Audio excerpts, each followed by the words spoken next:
It was just a 1903 studio portrait, until you saw the strange symbols on the woman's hand. Dr. Maya Richardson stood in the dimly lit auction house in Philadelphia, her fingers trembling slightly as she held the photograph up to the light. The October rain drummed against the tall windows, casting shifting shadows across the rows of antique furniture and forgotten artifacts. As a historian specializing in early African American social movements, Maya had spent 15 years searching through archives, estate sales, and private collections, looking for untold stories buried beneath layers of official history. This particular photograph had caught her eye immediately. The auction catalog listed it simply as Studio Portrait, Unknown Subject, circa 1903. The image showed a young black woman, perhaps in her late 20s, seated in a photographer's studio with the formal rigidity typical of the era. She wore a high-collared white blouse with delicate lace trim, her hair pulled back in a neat bun. Her expression was composed, almost serene, but there was something in her eyes, a quiet defiance, a spark of intelligence that seemed to pierce through the decades. Maya had almost passed it by. She'd seen hundreds of similar portraits, beautiful but anonymous, their subjects' names and stories lost to time. But something made her look closer. She pulled out her jeweler's loupe and examined the woman's hands, which rested formally on her lap. Her breath caught. On the woman's right palm, barely visible in the sepia-toned photograph, were markings. At first, Maya thought they might be damage to the print itself, or perhaps shadows from the studio lighting. But as she adjusted the angle, the patterns became clear. Deliberate symbols, intricate and purposeful, etched or drawn onto the woman's skin. Maya's heart began to race. She'd never seen anything like this in period photographs.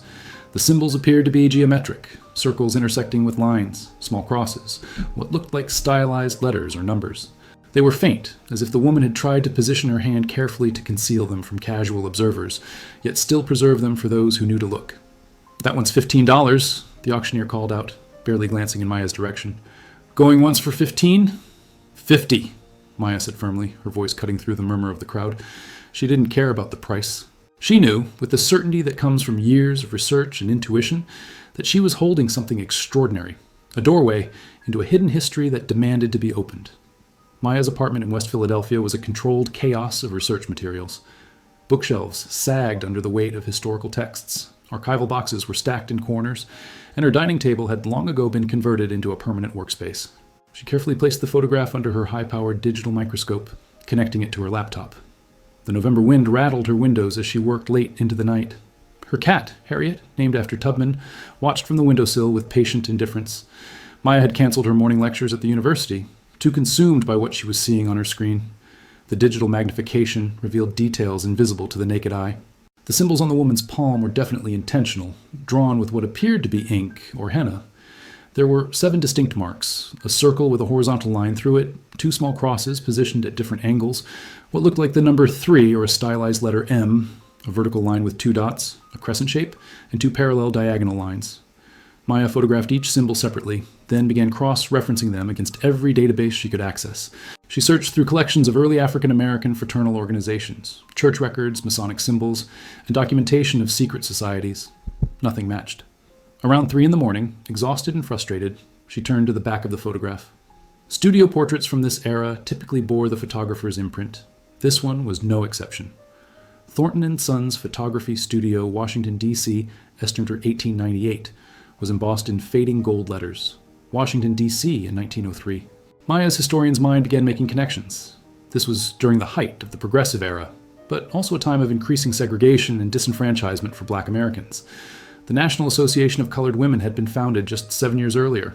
Ida B. Wells was still actively campaigning against lynching, and the struggle for women's suffrage was gaining momentum, though Black women were often excluded from white suffragist organizations. Maya pulled up census records, city directories, and business registries for Washington, D.C. in the early 1900s. Thornton & Sons had been located on U Street, in the heart of what would later be known as Black Broadway, a thriving African-American cultural and business district. Her phone buzzed, a text from her colleague, Dr. James Chen, a symbology expert at Georgetown. "You still up? Saw your email about the symbols. Can meet tomorrow afternoon if you want a second opinion." Maya smiled, typing back quickly. Tomorrow couldn't come soon enough. Dr. James Chen's office at Georgetown University was the opposite of Maya's chaotic workspace, meticulously organized, with artifacts displayed in glass cases and reference books arranged by subject and date. He greeted Maya with his characteristic warm smile, adjusting his wire-rimmed glasses as she carefully removed the photograph from its protective sleeve. You weren't exaggerating, James murmured, examining the image under his own equipment. These symbols are deliberately placed. The woman positioned her hand just so, enough to capture them in the photograph, but subtle enough that a casual viewer wouldn't notice. That's sophisticated. Maya leaned over his shoulder, watching as he traced each symbol on his tablet, creating digital renderings. The afternoon light filtered through his office window, illuminating dust motes in the air. Outside, Georgetown students hurried between classes, their voices a distant murmur. This one, James said, pointing to the circle with the horizontal line, resembles astronomical or navigational symbols, but the context is all wrong. In these crosses, they're not religious in the traditional sense. The angles are too specific, too deliberate. He pulled up several reference databases on his computer, running image recognition software against archives of historical symbols from secret societies, trade guilds, and political organizations. Maya watched the screen flicker through hundreds of possibilities, each one rejected by the algorithm. What if they're not established symbols? Maya suggested. What if they're original, a code created for a specific purpose? James sat back, considering. That would make sense if we're dealing with clandestine communication. During this period, many marginalized groups developed their own symbolic languages. The question is, what was this woman trying to communicate, and to whom? Maya pulled out her notebook, where she'd sketched her preliminary research. I've been thinking about the context. Washington, D.C., 1903. Black women were fighting for both racial equality and gender equality, but they were systematically excluded from mainstream suffrage organizations. The National American Woman Suffrage Association was actively courting Southern white women and distancing itself from black activists. So they would have needed their own networks, James continued, his eyes brightening with understanding. Their own ways of organizing, communicating, identifying allies. Exactly. And if you wanted to preserve evidence of that network, to document it for future generations, what better way than a photograph? Something that looks completely ordinary but carries hidden information. James enhanced one of the symbols on his screen, the crescent shape. This could represent a meeting time. Crescent moon? Specific lunar phase, perhaps? Or location, Maya added. There was a Crescent Street in the Shaw neighborhood of D.C. It was renamed in the 1920s. They worked through the afternoon, developing theories, discarding implausible ones, building hypotheses. By evening, they had a framework. The symbols likely represented a communication system, possibly indicating meeting places, times, or warnings within an underground network of black suffragists. But they still didn't know who the woman was. The Library of Congress loomed before Maya, its Beaux-Arts architecture imposing against the gray December sky. She'd requested access to the Manuscript Division's collection of early 20th century African-American organizational records, a sprawling archive that few researchers had thoroughly explored. The reading room was hushed, filled with the rustle of turning pages and the soft clicking of laptop keyboards. Maya had been here for 3 days straight, working through boxes of correspondence, meeting minutes, membership lists, and newspaper clippings from black women's clubs, church groups, and civic organizations active in Washington, D.C. between 1900 and 1910. Her eyes burned from reading faded handwriting and microfilm, but she couldn't stop. Somewhere in this vast collection was a connection to the woman in the photograph. On the afternoon of the third day, in a box labeled Colored Women's League of Washington, Correspondence, 1902 and 1905, Maya found something that made her pulse quicken. It was a letter, dated March 15, 1903, written in elegant cursive on cream-colored stationery. Dear Sister Josephine, the matter we discussed at the last gathering requires utmost discretion. Our sisters in Baltimore have established their circle successfully, using the marks we agreed upon. I have commissioned a portrait at Thornton's studio, as you suggested, to preserve our record. The photographer is sympathetic to our cause and asks no questions. We must be careful. The opposition grows bolder each day. Remember our sign. In solidarity, CM. Maya's hands trembled as she photographed the letter. CM. The initials matched several women in the League's membership roster, but one name appeared repeatedly in the correspondence, Clara Montgomery. She pulled up the membership list again. Clara Montgomery, born 1876 in Richmond, Virginia, moved to Washington, D.C. in 1899. Occupation listed as schoolteacher. Active in the Colored Women's League, the Baptist Women's Convention, and, this was new, something called the Citizens' Rights Circle. Maya had never heard of the Citizens' Rights Circle. She searched through every database, every index. Nothing. It didn't appear in any historical record she could access, which meant it was either extremely obscure or deliberately hidden.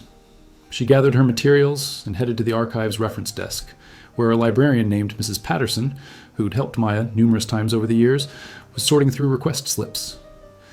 Mrs. Patterson, have you ever come across any references to something called the Citizens' Rights Circle, active in D.C. around 1903? The elderly librarian paused, her expression thoughtful. Can't say I have, Dr. Richardson. But you might want to check with the Moreland Spingarn Research Center at Howard. They have materials that never made it into our collection. Family papers, church archives, that sort of thing. If it was a grassroots organization in the black community, they're more likely to have records. Maya checked her watch. The research center would be open for another 2 hours. She gathered her things and headed out into the cold December evening, her breath forming clouds in the air as she walked quickly toward the metro station. Howard University's campus was quieter during winter break, most students having left for the holidays. Maya walked through the historic grounds, past Frederick Douglass Memorial Hall, toward the Moreland Spingarn Research Center. The building housed one of the world's most comprehensive collections of materials documenting the black experience. Dr. Evelyn Harper, the senior archivist, greeted Maya in the reading room. She was a woman in her 60s, with silver-streaked hair and the kind of institutional knowledge that comes from decades of careful stewardship. Dr. Richardson, good to see you again. Your email about the Citizens' Rights Circle intrigued me. I did some preliminary searching after you contacted me. Maya's hopes rose. Did you find anything? Dr. Harper led her to a research table where she'd laid out several items. Not much, I'm afraid, but what we have is fascinating. The Citizens' Rights Circle appears to have been active between approximately 1901 and 1908, primarily in D.C., Baltimore, and Philadelphia. It was an underground organization of black women advocating for voting rights. Not just women's suffrage, but universal suffrage. That would include all black citizens. Oh, she opened a fragile scrapbook protected by archival tissue. This belonged to Reverend Sarah Watkins, who pastored a small Baptist church in Shaw. Her granddaughter donated it to us in 1987. Look at this entry from 1904. Maya leaned in, reading the careful handwriting. Attended the Circle's quarterly gathering. Sister Clara spoke with great passion about the need for our own methods of organization, as the white suffragists will not stand with us. We have adopted the marks of identification, which each member will carry as a sign of our commitment and a means of recognition in times of danger. Marks of identification, Maya whispered. The symbols? Dr. Harper nodded. I believe the Citizens' Rights Circle developed a symbolic language, a visual code that members could use to identify each other and communicate safely. Remember, this was during a period of intense violence against black activists. Women in this movement faced threats from white supremacist groups, and they couldn't necessarily trust law enforcement. They needed ways to operate below the radar.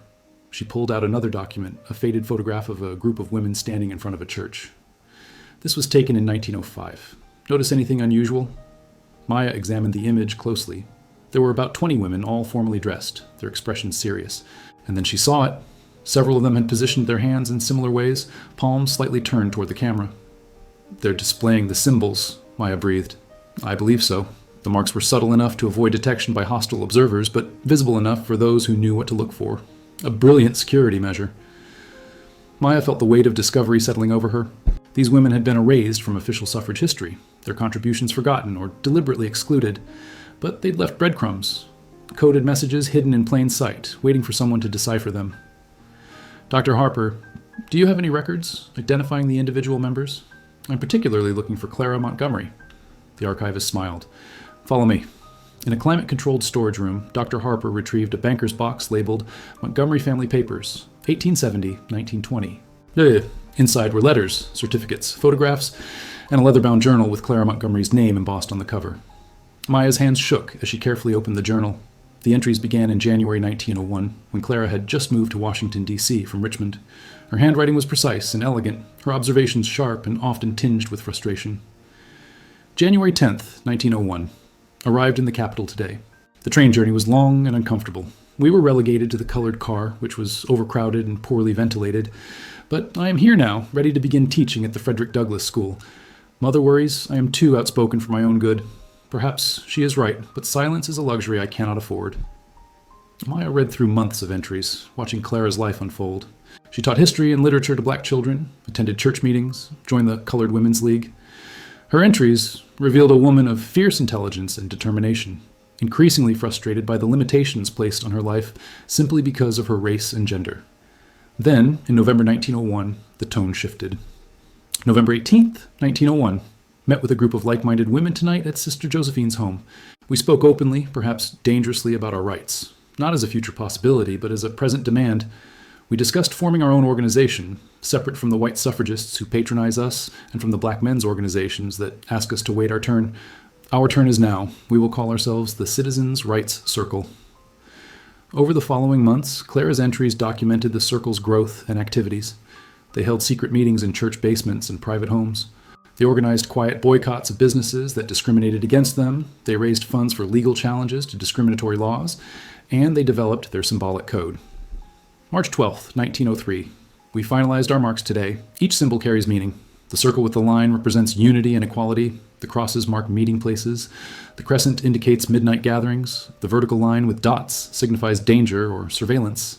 We must be able to recognize each other and communicate without words, for words can be overheard and used against us. Tomorrow, I will have my portrait made at Thornton's studio.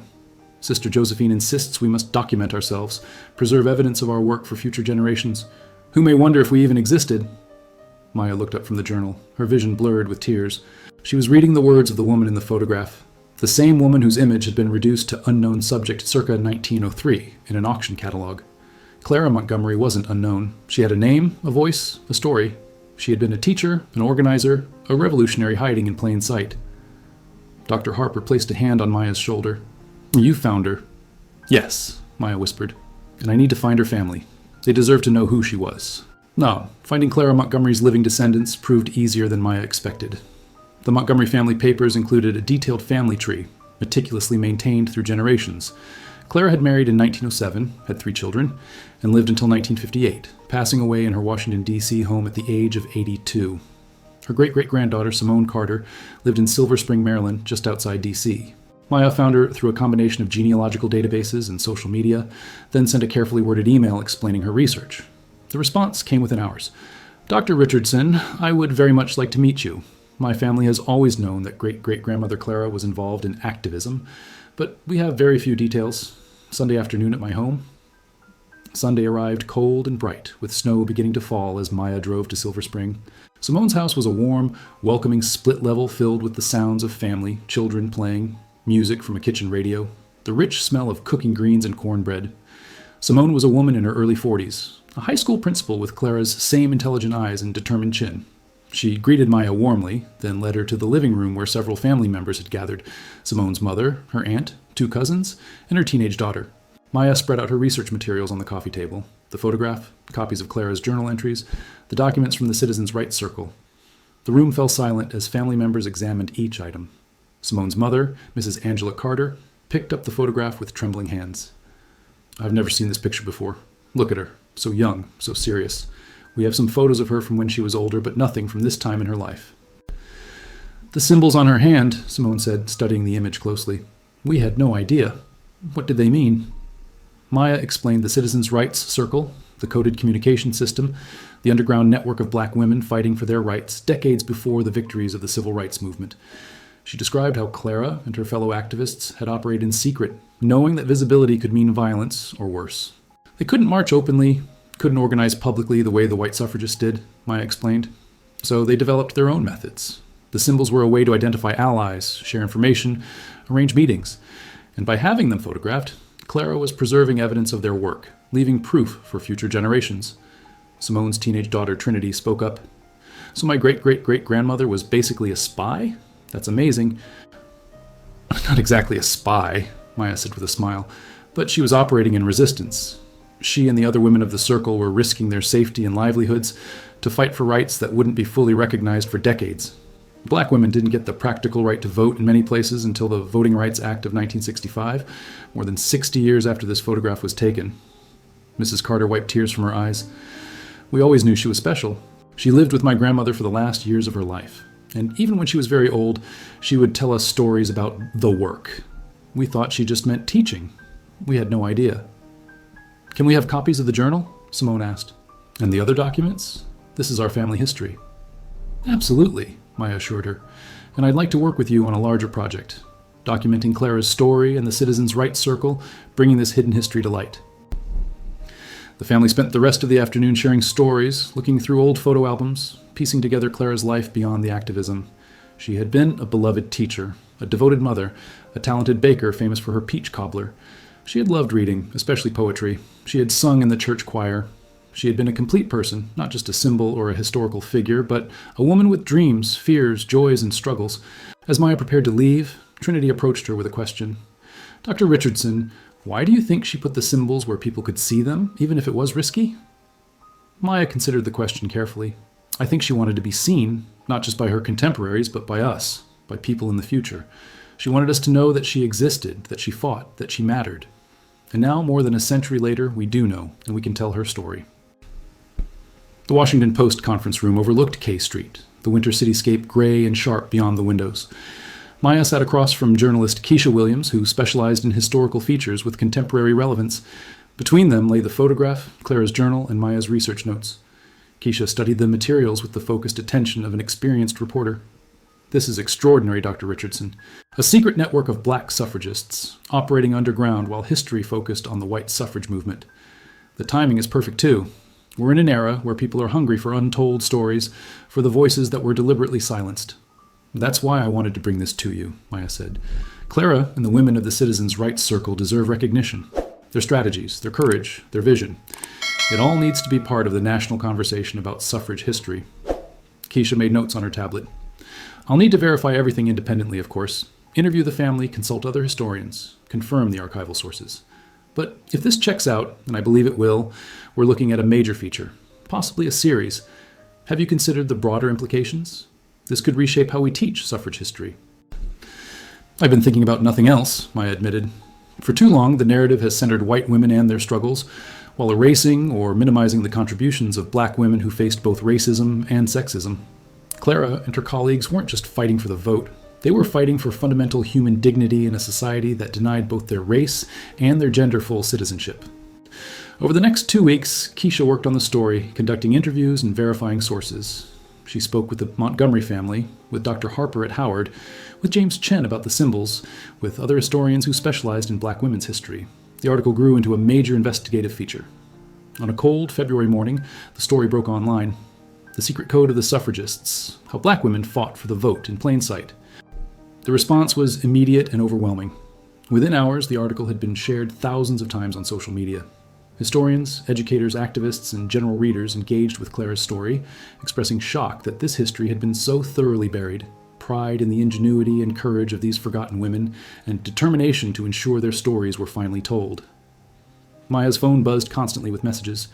Interview requests from NPR, the BBC, local news stations, emails from other researchers who'd found similar coded photographs in their own collections, messages from descendants of other Citizens' Rights Circle members, asking if she could help them learn about their ancestors. The Smithsonian's National Museum of African American History and Culture called, expressing interest in acquiring the photograph and related materials for their permanent collection. The National Archives wanted to collaborate on a comprehensive oral history project, documenting the Circle's activities and impact. Maya sat in her apartment that evening, exhausted but elated, watching the sun set over Philadelphia. Harriet the cat curled in her lap, purring softly. On her laptop screen, the photograph of Clara Montgomery glowed in the fading light. That young woman with her quiet defiance and her hidden symbols, finally seen, finally recognized, finally claiming her place in history. Her phone rang. It was Simone Carter. Dr. Richardson, my family and I, we don't know how to thank you. My daughter has been reading everything she can find about Clara, and she's writing a paper about her for her history class. She's so proud. We all are. Maya felt tears welling up. Clara did the work. I just helped bring it to light. That's everything, though. That's what she wanted.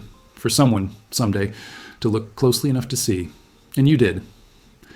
6 months later, the National Museum of African American History and Culture unveiled a special exhibition. Coded Courage, the secret language of black women suffragists. The opening reception drew hundreds of people, scholars, activists, descendants of Circle members, politicians, students, and curious visitors who'd followed the story since the Washington Post article broke. Maya stood near the entrance, watching people file in. The exhibition design was stunning. The main gallery featured enlarged versions of coded photographs, including Clara's portrait as the centerpiece. Interactive displays explained the symbol system, while touchscreens allowed visitors to explore digitized versions of letters, journals, and meeting minutes. Personal artifacts, a suffrage pin, a handwritten speech, a worn Bible, brought the women's daily lives into focus. One section of the exhibition contextualized the Citizens' Rights Circle within the broader suffrage movement, using timeline graphics to show how black women were systematically excluded from white-led organizations, while also facing resistance from some black male leaders who argued that women's suffrage should wait until racial equality was achieved. They were told to wait by everyone, Maya overheard a young visitor say to her friend. But they didn't wait. They just found another way. Simone and her family arrived, Trinity wearing a custom t-shirt featuring Clara's photograph. They moved through the exhibition together, reading every placard, watching every video, examining every artifact. When they reached Clara's portrait, now professionally restored and beautifully lit, they stood in silence for a long moment. "Look at her hand," Trinity said softly, pointing to the enlarged image where the symbols were now clearly visible. "She's talking to us. She's saying, 'I was here. We were here. Don't forget us.'" Mrs. Carter nodded, wiping her eyes. "And we won't. Not anymore." The exhibition included a section on the modern implications of Clara's work, how the organizing strategies of the Citizens' Rights Circle influenced later civil rights activists, how their emphasis on underground networks and coded communication prefigured the security measures used by freedom riders and voter registration workers in the 1960s. Dr. Harper had contributed to this section, providing historical analysis that connected Clara's generation to subsequent waves of activism. "What's remarkable," her wall text explained, "is how these women understood that resistance takes many forms. When overt organizing was dangerous, they went underground. When their voices were excluded from mainstream platforms, they created their own communication channels. When history threatened to erase them, they left coded messages for future generations to decipher." As the reception continued, Maya was approached by a young woman who introduced herself as a graduate student researching black women's organizing in Baltimore. "I think I've found evidence of another Circle chapter," she said excitedly. "In my grandmother's attic, there's a trunk full of papers from a church group in the 1900s, and some of the correspondence mentions the Marks. I had no idea what it meant until I read about your discovery." Maya felt a surge of hope. "That's wonderful. We're only beginning to uncover this history. There are probably dozens of women whose stories are still waiting to be told." Throughout the evening, similar conversations unfolded. Descendant families found each other, comparing notes about their ancestors. Researchers shared leads and sources. Young activists drew connections between historical organizing strategies and contemporary movements. As the crowd thinned and the reception wound down, Maya found herself alone again with Clara's portrait. She thought about the long journey from that auction house in Philadelphia to this moment, from unknown subject to honored ancestor, from forgotten to celebrated. James Chen joined her, carrying 2 glasses of champagne. "To Clara," he said, raising his glass. "To Clara," Maya echoed, "and to all the women whose stories we're still searching for." 1 year after the exhibition opened, Maya stood in a very different setting, a high school auditorium in Shaw, Washington, D.C., just blocks from where Clara Montgomery had once taught. She was there to speak to students about historical research methods, but the real purpose, as the history teacher had explained, was to inspire young people to see themselves in history. The auditorium was packed with teenagers, their energy palpable as they settled into seats. Maya noticed that several wore t-shirts featuring the now iconic image of Clara's photograph, the symbols on her hand clearly visible in the design. "How many of you have heard of the Citizens' Rights Circle?" Maya asked. Nearly every hand in the room went up. A year ago, almost no one knew this history existed. Now it was being taught in schools across the country, included in updated textbooks, featured in documentaries. "Good," Maya continued. "Then you know that history isn't just about what's written in official records or celebrated in monuments. Sometimes the most important stories are hidden in plain sight, waiting for someone to look closely enough to see them." She clicked to a slide showing Clara's portrait, the image now familiar to millions. "When I first found this photograph, it was cataloged as unknown. No name, no story, just an anonymous face from the past. But Clara Montgomery wasn't anonymous. She was a teacher, an activist, a wife, a mother. She was brave and brilliant, and she made sure we would find her." Trinity Carter, now a sophomore and the school's student body president, raised her hand. "Dr. Richardson, how many other women like my great-great-great-grandmother are still out there? Still unknown?" It was the question Maya had been asking herself for months. Honestly, probably thousands. The Citizens' Rights Circle had chapters in at least a dozen cities. We've identified about 40 members so far, but the organization likely included many more. And they weren't the only group. There were other networks, other movements, other brilliant women whose contributions were deliberately erased from official history. She paused, looking out at the sea of young faces. "That's where you come in. You are the next generation of researchers, truth-tellers, and history keepers. In your attics, your family archives, your church basements, there are probably photographs, letters, and documents that hold pieces of this puzzle. Your job is to look closely, ask questions, and refuse to accept that anyone is truly unknown." After the presentation, students crowded around with questions and stories. One boy showed Maya a photograph of his great-grandmother at a protest in the 1940s. A girl mentioned finding old suffrage pins in her grandmother's jewelry box. A young person asked how to start researching their family history. Later, as Maya packed up her materials, the history teacher approached. "Thank you for this. You've given these kids something precious, proof that people who looked like them, who came from neighborhoods like theirs, changed history. that matters more than you know. Driving back to Philadelphia that evening, Maya reflected on the year since she'd first held Clara's photograph in that auction house. The discovery had transformed her own career. She'd published articles, given lectures worldwide, received grant funding for expanded research. But more importantly, it had sparked a broader reckoning with how American history is told and who gets remembered. The exhibition had traveled to 6 cities and was scheduled for 10 more. The Smithsonian had established a research fellowship in Clara Montgomery's name, funding scholars studying hidden histories of black women's activism. Multiple universities had revised their suffrage history curricula to include the Citizens' Rights Circle, and the Montgomery family, Simone, Mrs. Carter, Trinity, and dozens of relatives across the country, had become keepers of Clara's legacy, speaking at events, sharing family stories, ensuring that their ancestors' courage continued to inspire new generations. Maya's phone buzzed with a text from Simone. Trinity got an A+ on her research paper about